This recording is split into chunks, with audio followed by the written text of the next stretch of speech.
इसलिए संस्कृत केवल एक भाषा नहीं बल्कि नीति, मानवीय मूल्यों और वैश्विक बंधुत्व का दिव्य संदेश भी संस्कृत है। भाइयों बहनों, आज आदरणीय प्रधानमंत्री श्री नरेंद्र मोदी जी के दूरदर्शी नेतृत्व में भारत की समृद्ध सांस्कृतिक विरासत के संरक्षण और संवर्धन के लिए बहुत प्रतिबद्धता के साथ अनेक निर्णय लिए जा रहे हैं, अनेक काम किए जा रहे हैं। आज संस्कृत भाषा के प्रचार प्रसार हेतु भी अनेक योजनाएं आज देश के अंदर संचालित की जा रही है। इसी उद्देश्य से नई शिक्षा नीति में संस्कृत को आधुनिक और व्यवहारिक भाषा के रूप में स्थापित करने का विशेष प्रयास किया गया है। जब आदरणीय निशंक जी देश के शिक्षा मंत्री थे, उसी समय हमारे देश के अंदर नई शिक्षा नीति लाई गई थी।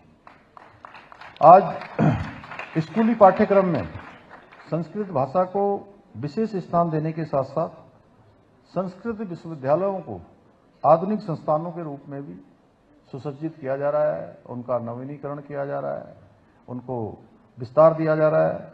आज एक और जहां संस्कृत साहित्य को ऑनलाइन प्लेटफॉर्म पर उपलब्ध कराया गया है, वहीं ई संस्कृत प्लेटफॉर्म एवं संस्कृत ऐप्स विकसित करने पर भी विशेष बल दिया जा रहा है।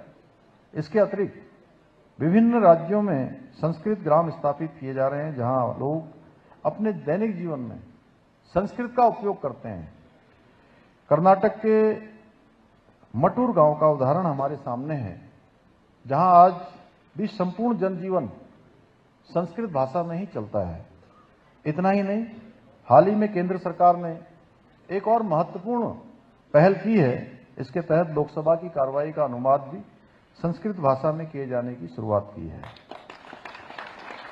मुझे विश्वास है कि नई तकनीकों के माध्यम से संस्कृत भाषा के ज्ञान का और अधिक प्रचार और प्रसार हो सकेगा। भाइयों बहनों, देवभूमि उत्तराखंड सदियों से संस्कृत अध्ययन और शोध का केंद्र रहा है। आदिगुरु शंकराचार्य जी से लेकर ऋषि मुनियों ने इस भूमि पर तपस्या की है और संस्कृत ग्रंथों की रचना की है। आज जब हम आधुनिकता की ओर बढ़ रहे हैं, तो ऐसे में हमारी सरकार का प्रयास है कि संस्कृत की पवित्र ज्योति को उत्तराखंड में प्रज्वलित रखा जाए। यह हम सभी के लिए गौरव का विषय है।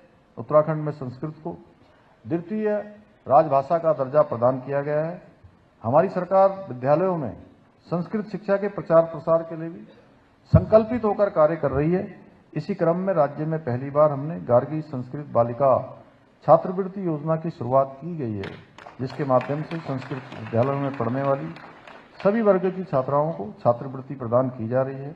इसके साथ ही डॉक्टर भीमराव अंबेडकर अनुसूचित जाति एवं जनजाति छात्रवृत्ति योजना के माध्यम से भी हमारे अनुसूचित और जनजाति वर्ग के संस्कृत विषयों के विद्यार्थियों को उनको भी आर्थिक सहायता प्रदान राज्य के अंदर की जा रही है।